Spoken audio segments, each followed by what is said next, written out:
दोस्तों स्वागत है आप सभी का। आज की वीडियो में हम बात करेंगे फंडामेंटल ड्यूटीज के बारे में और इस टॉपिक को हम इसी वीडियो में खत्म करेंगे। उसके अलावा एक क्वेश्चन हमारा पेंडिंग है डीपीएसपीज का और उसे भी आज की वीडियो में हम कवर करेंगे। तो आइए शुरुआत करते हैं पहले क्वेश्चन से, जहां पे आपसे पूछा गया है कि इनमें से कौन सी आपकी फंडामेंटल ड्यूटी नहीं है। पहला ऑप्शन है आपके पास पब्लिक इलेक्शन में वोट करना, दूसरा डेवलप करना साइंटिफिक टेम्पर, तीसरा सेफगार्ड करना पब्लिक प्रॉपर्टी को और चौथा है आपका अबाइड बाय द कॉन्स्टिट्यूशन और रिस्पेक्ट करना आइडियल्स की। तो यहां पे आपको सबसे पहले पता होना चाहिए कि फंडामेंटल ड्यूटीज कहां पर मेंशन है आपके कॉन्स्टिट्यूशन में। आपके कॉन्स्टिट्यूशन के पार्ट 4A में मेंशन है आपकी फंडामेंटल ड्यूटी, जो कि किसी भी कोर्ट में इन्फोर्सेबल नहीं है। ऑल्दो गवर्नमेंट ने कुछ रूल एंड रेगुलेशंस के तहत या एक्ट बना के इन्हें इंप्लीमेंट करने की कोशिश की है। आपकी जो फंडामेंटल ड्यूटीज हैं ये ओरिजिनल कॉन्स्टिट्यूशन का पार्ट नहीं थी। इनको ऐड किया गया था 42nd अमेंडमेंट एक्ट, जो कि 1976 में आया था। इसके बाद हमने एक और फंडामेंटल ड्यूटी को ऐड किया था विद 86th अमेंडमेंट एक्ट, जो कि 2002 में आया था। अब आपने यहां पे मुझे कमेंट बॉक्स में बताना है कि 86th कॉन्स्टिट्यूशनल अमेंडमेंट एक्ट के साथ हमने कौन सी फंडामेंटल ड्यूटी को ऐड किया था कॉन्स्टिट्यूशन में। आइए एक बार वापस चलते हैं इस क्वेश्चन पे। देखिए, अगर हम बात करें साइंटिफिक टेम्पर की, तो यहां पे आपको याद होना चाहिए कि ये 8th ड्यूटी है आपकी फंडामेंटल ड्यूटीज में। उसके अलावा पब्लिक प्रॉपर्टी को सेफगार्ड करना ये आपकी 9th फंडामेंटल ड्यूटी है।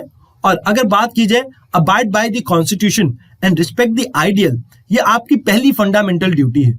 तो ये तीनों तो आपकी फंडामेंटल ड्यूटीज में मेंशन है, बी, सी और डी।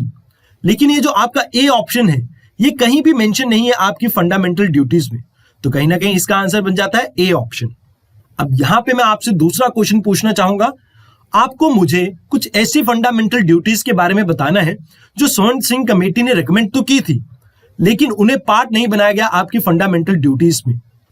अब बात करते हैं क्वेश्चन नंबर 2 की। यहां पे आपसे पूछा गया है कि इनमें से कौन सी आपकी पार्ट है फंडामेंटल ड्यूटीज की। पहला है to preserve the rich heritage of our composite culture, दूसरा है आपका protect weaker section from social injustice, develop the scientific temper and spirit of inquiry, strive towards the excellence in all sphere of individual and collective activity। अब यहां पे अगर आपने fundamental duties को बहुत अच्छे से पढ़ा है और डीपीएसपीज को पढ़ा है, तो आपको पता होगा कि ये जो सेकंड स्टेटमेंट है, यानी सोशल इनजस्टिस के खिलाफ वर्क करना, यानी वीकर सेक्शन को प्रोटेक्ट करना, ये कहीं ना कहीं आपकी फंडामेंटल ड्यूटीज में मेंशन नहीं है। अब अगर यहां पे हम सेकंड ऑप्शन को एलिमिनेट कर देते हैं, तो हमारे पास ऑप्शन क्या बचते हैं? ऑप्शन बचता है सिर्फ सी, यानी कि यहां पे हमारी बाकी तीनों स्टेटमेंट ही ठीक है। अब यहां पे आपको याद रखना है कि preserving the rich heritage of our composite culture is your duty. उसके अलावा strive towards excellence in all sphere of individual and collective activities, ये भी आपकी एक फंडामेंटल ड्यूटी है। तीसरे क्वेश्चन में आपको एक स्टेटमेंट दी गई है, to uphold and protect the sovereignty, unity and integrity of India. ये प्रोविजन कहां पे मेंशन है कॉन्स्टिट्यूशन में? अब देखिए, ये देखने में अभी इजी लग रहा है आपको, क्योंकि मैं आपको सिर्फ फंडामेंटल ड्यूटीज पढ़ा रहा हूं। बट जब ये आपके पेपर में आता है तो यहां पे आपको कहीं ना कहीं कंफ्यूजन हो सकती है between preamble, directive principle and fundamental duties. देखिए, यहां पे इसको आप इजीली समझ सकते हैं। आपकी ड्यूटी होनी चाहिए कि आप इंडिया की सॉवरेनिटी, यूनिटी और इंटीग्रिटी को प्रोटेक्ट करें। तो ये डीपीएसपीज में तो मेंशन नहीं हो सकता। अब ये एक तरह से आपके ऊपर ऑब्लिगेशन है, तो ये फंडामेंटल राइट का भी पार्ट नहीं हो सकता। अब बात करें प्रीएम्बल की, तो प्रीएम्बल में ये तीनों वर्ड मेंशन तो है, सुई आपका वहां पे मेंशन है, बट आपको ये याद रखना है कि वो हमारे पॉलिटी के बारे में बता रहे हैं, बट यहां पे आपको प्रोटेक्ट करना है। तो ये आपकी एक फंडामेंटल ड्यूटी हो जाती है और इसका आंसर बन जाता है ऑप्शन डी। अब बात की जाए क्वेश्चन नंबर 4 की, तो यहां पे आपसे पूछा गया है कि इनमें से कौन सी स्टेटमेंट आपकी फंडामेंटल ड्यूटीज के लिए ठीक है।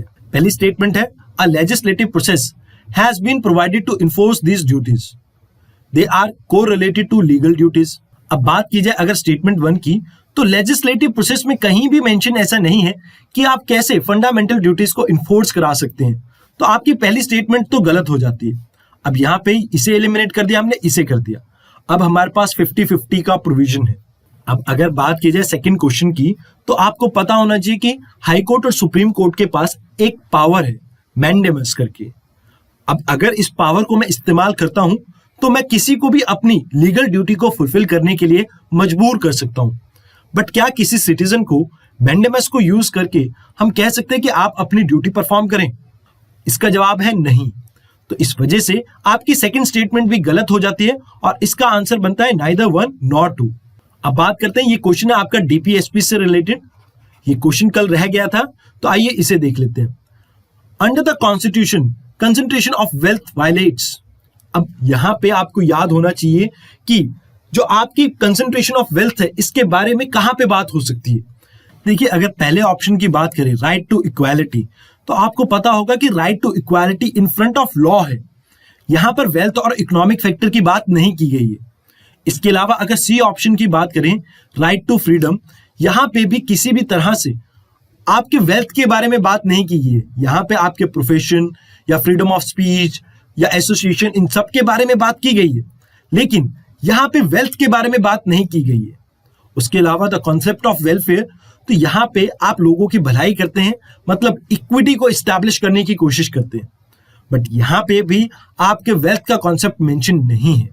अब अगर बात की जाए डायरेक्टिव प्रिंसिपल की, तो आपको पता होना चाहिए इस आर्टिकल में डायरेक्टली मेंशन है कि कंसंट्रेशन ऑफ वेल्थ को गवर्नमेंट को रोकना चाहिए। तो कहीं ना कहीं ये आपके ऑप्शन बी को वायलेट करता है, यानी डीपीएसपी को। ऑल्दो यहां पे आपको कंफ्यूजन हो सकती थी बी और डी ऑप्शन के बीच में, बट मैं आपको बता दूं कि जो आपका कॉन्सेप्ट ऑफ वेलफेयर स्टेट है ये आपके डीपीएसपी से ही निकल के आया है।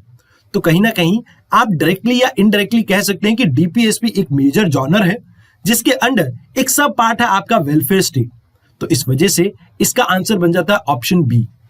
तो आज की वीडियो में इतना ही, कल मिलते हैं नए टॉपिक के साथ।